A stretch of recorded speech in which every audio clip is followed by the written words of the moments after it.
तो उसके हक अधिकार को तो दीजिए ना। आप रोजगार दीजिए ना, आप 15 लाख दीजिए ना, 2 करोड़ देने की बात किया था, कीजिए ना। अभी योगी जी का बना था, अब वो भोगी जी का बन गया है। अब योगी नहीं, वो भोगी हो गए हैं और वो किसी न किसी के दबाव में काम कर रहे हैं। बच्चे को अगर आप मारेंगे, शोषण करेंगे, उत्पीड़न करेंगे, दबाएंगे, कुचलेंगे, गलत रास्ता पे ले जाएंगे तो आपका भविष्य, देश का भविष्य बेड़ा गर्क होगा। भ्रमित करने के लिए, वोट की ध्रुवीकरण करने के लिए आज सबको जो है अंग्रेजों का था डिवाइन एंड रूल आज तोड़ रहे हैं। बहुत संख्या, बहुत सारे पार्टी, आज मैं अम्बेडकर भवन में आया हूँ, बहुत सारे पार्टियां मिल करके कि हम एक अपने अधिकार लेंगे, लेकिन ले कहाँ रहे हैं। तो यही हालत हमारे उत्तर प्रदेश का है कि उत्तर प्रदेश के अंदर लोगों में एका नहीं है। पूरे भारत के जनता और पूरे नेताओं और पूरे सामाजिक कार्यकर्ताओं पे योगी जी अच्छा तो कहा है कि बटोगे तो कटोगे। वो किसको कहा है? उन्होंने कहा कि जो मनुवादी 15% 10% हो, अगर तुमने बट गए तो बहुजन काटेगा। और अगर बहुजन के लिए कहा है जिस पे मिर्ची लग रही है, तो बहुजन तो बटे हैं और बटेंगे तो और कटेंगे।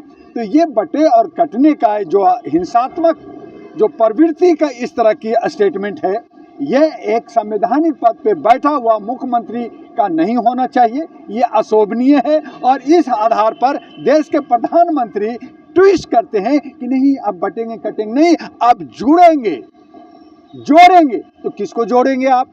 किसको जोड़ेंगे? जिसको आपने दलित कहा, जिसको आपने जो है शूद्र कहा, जिसको ओबीसी बनाया, जिसको आपने 6737 जातियों में बांटा, आज उसको आप जोड़ने की बात कर रहे हैं तो उसके हक अधिकार को तो दीजिए ना। आप रोजगार दीजिए ना, आप 15 लाख दीजिए ना, 2 करोड़ देने की बात किया था, कीजिए ना। उत्तर प्रदेश के अंदर योगी जी के राज्य में यूपीपीसी के स्टूडेंट कह रहा है कि एक शिफ्ट में एक दिन एग्जाम होगा। अब आप कह रहे हैं हाँ ठीक है हम मानते हैं आज हुआ है, लेकिन ये मांग क्यों उठी? क्योंकि आप जो है क्लीन लेयर से छुपा कर करके अलग अलग दिनों में एग्जाम लेकर के आप मनोवादियों को, वीआईपी को आप जो है पास कर देते हैं, उनको नौकरी दे देते हैं। तो मध्यम परिवार, गरीब का परिवार, मजदूर का परिवार जो पढ़ता है, तैयारी करता है, कहाँ जाएगा? आप बुलडोजर चलाते हैं। सुप्रीम कोर्ट कहता है रोक दो। कितना घर गिर गया उसका मुआवजा कौन देगा? वो कितनी मेहनत मजदूरी से किया, आप जो है इनकाउंटर कर दिया, कितने लोग मर गए, उसकी जिंदगी आपको दे देंगे क्या? आपने पार्लियामेंट में रोए थे योगी जी, आपने मिर्जापुर में रोए थे योगी जी, आप भूल गए। कल भी आपकी सत्ता जाएगी, आपको दूसरे लोग जो कह रहे हैं हमारा वक्त आएगा हम बदला लेंगे, तो क्या यही लोकतंत्र की आवाज है? क्या यही संविधान कहता है? क्या यही कानून कहता है? ये सब 10 सत्ता के लिए, लोगों को दिग्भ्रमित करने के लिए, वोट की ध्रुवीकरण करने के लिए आज सबको जो है अंग्रेजों का था डिवाइन एंड रूल आज तोड़ रहे हैं। बहुत संख्या, बहुत सारे पार्टी, आज मैं अम्बेडकर भवन में आया हूँ, बहुत सारे पार्टियां मिल करके कि हम एक अपने अधिकार लेंगे, लेकिन ले कहाँ रहे हैं। तो यही हालत हमारे उत्तर प्रदेश का है कि उत्तर प्रदेश के अंदर लोगों में एका नहीं है और जो आ रहे हैं उसको डॉन चला रहा है, उसको जो है कॉर्पोरेट चला रहा है या केंद्र सरकार जो है अपने इशारे पे चला रहा है। तो योगी जी जो है, जिनको स्वच्छता के साथ जो दुनियादारी से हट करके एक योगी थे और उनको जो अच्छा जो है सुशासन देना था, अच्छा राज करना था, वहाँ पे वो इशारे में काम कर रहे हैं, लोगों के दबाव में काम कर रहे हैं। तो वो जो छवि योगी जी का बना था अब वो भोगी जी का बन गया है। अब योगी नहीं, वो भोगी हो गए हैं और वो किसी न किसी के दबाव में काम कर रहे हैं। योगी जी ने खुले मन से कहा एक कार्यक्रम में कि हम अयोध्या में हरिजनों के मोहल्ले में गए, उनको मिठाई बांटी। वो हरिजन में और सर्वजन में लोगों को बांट रहे हैं, जबकि हरिजन वर्ड गैर कानूनी है। 1982 में इस पे बैन लग चुका है। संवैधानिक पद पर हैं योगी जी, उनकी भाषा को किस तरह से देखते हैं आप?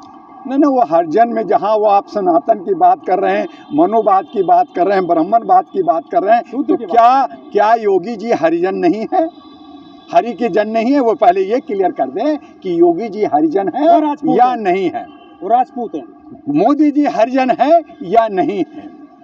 तो इस तरह का जिस पे बैन लगा हो, जिस पे आप उसको डिवाइन एंड रूल, आप टुकड़ा टुकड़ा एक समाज को बांटते हैं कि क्षुद्र को हरिजन कहेंगे, बाकी हरिजन नहीं होगा। अरे जो जितने भी हमारी आबादी देश की है, 141 करोड़ सब हरिजन का है। कोई अल्लाह कहे, कोई हरिजन जो हरि कहे, कोई भगवान कहे, कोई गॉड कहे, लेकिन सब उन्हीं का जन है। और अगर इस पे बंटवारा करेंगे तो कहीं ना कहीं आप भगवान को बांट रहे हैं।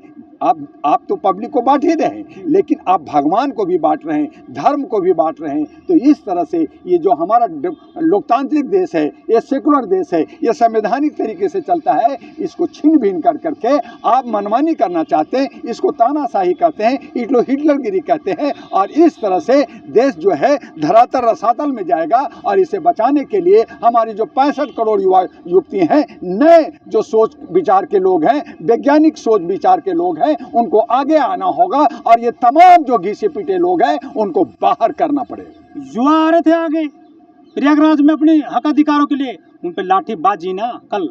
तो ये तो तानाशाह है कि हमारी छोटी छोटी नौहाल बच्चियों को पैरों पे हाथों पे मारा गया और लड़कों पे मारा जा रहा है। तो आप ये हिटलरगिरी कर रहे हैं।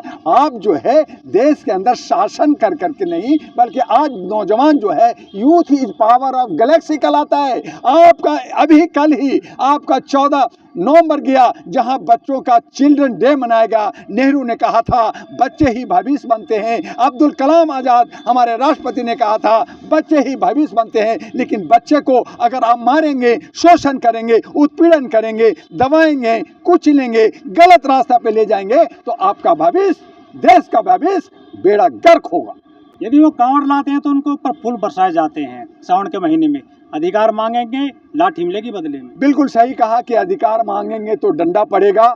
और अगर आप जो है कचौड़ी पकौड़ी मांगेंगे, शराब मांगेंगे, अशिक्षा, पढ़ना नहीं है, स्वास्थ्य बीमार होंगे तो हम खूब देंगे। और यही वजह है कि जब कोरोना में इतने सारे मरे तो अब देश के प्रधानमंत्री को एक बहुत बड़ा अवार्ड भी मिलने जा रहा है। तो आज हमारे मरने पे अवार्ड मिलता है। अब हमारा मिथुन चक्रवर्ती जहां तोड़ते हैं, जहां पे हिंदू मुस्लिम करते हैं, उनको जो है दफन कफन करने की बात करते हैं, उनको फाल्के अवार्ड मिलता है। तो अब योगी जी को भी बहुत सारे अवार्ड मिलेगा। और मैं तो चाहूँगा कि ऐसे लोग जो नफरत कर रहे हैं उनकी जो है मूर्तियाँ बना के भी पूजा भी करेंगे। रामभद्राचार्य कह रहे हैं कि आर्थिक आधार पर हो आरक्षण, जाति के आधार पर ना हो। जबकि जाति के आधार पर तो हमारे देश में छुआछूत भेदभाव, जाति उत्पीड़न होता है। ठीक है, देखिए वो बड़े सुलझे हुए भद्राचार्य जी हैं, माने हुए हैं, बहुत सारे ग्रंथ लिखा और हमारे एक आस्था का भी है, धर्म से हमें जुड़े हैं।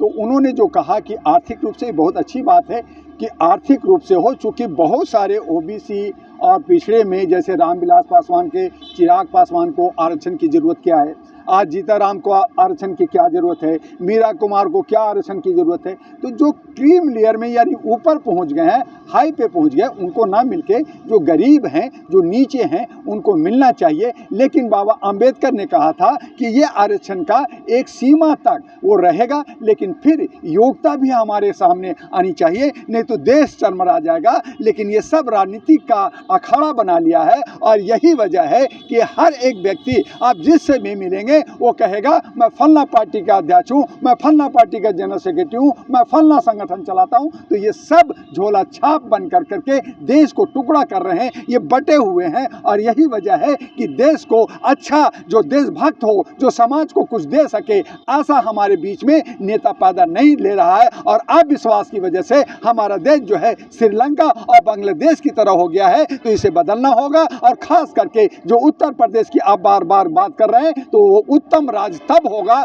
जब वहाँ पे हम सहिष्णुता के साथ हम तमाम जाति और प्रजाति के लोग मिल करके के, चाहे अयोध्या हो, चाहे लखनऊ हो, चाहे इमामबाड़ा हो, चाहे अन्य जगह हो, उन तमाम लोगों को हम मान सम्मान इज्जत के साथ चलेंगे। तो मैं समझता हूँ कि उत्तर प्रदेश उत्तम हो सकता है।